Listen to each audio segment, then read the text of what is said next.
রবি একজন রাকুন এদেরকে ডেকে নিয়ে নদীর দিকে আসলো এবং এলি তার বড় সুঁড় দিয়ে মোটা মোটা কাঠের গুঁড়িগুলো নিয়ে আসলো।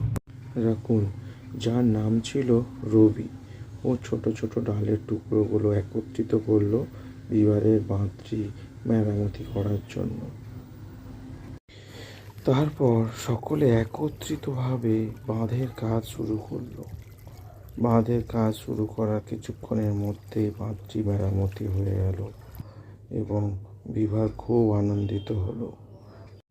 বিভার খুশি হয়ে তখন সবাইকে ধন্যবাদ জানালো এবং বলল যে তোমরা না থাকলে আমি একাই বাঁধ কখনোই মেরামতি করতে পারতাম না। এখন থেকে বনের পশুরা ঠিক করলো আমরা সবাই একত্রিতভাবে থাকবো, তাহলে আমাদের সামনে যত বড়ই সমস্যা থাকুক না কেন আমরা সহজেই সমাধান করব।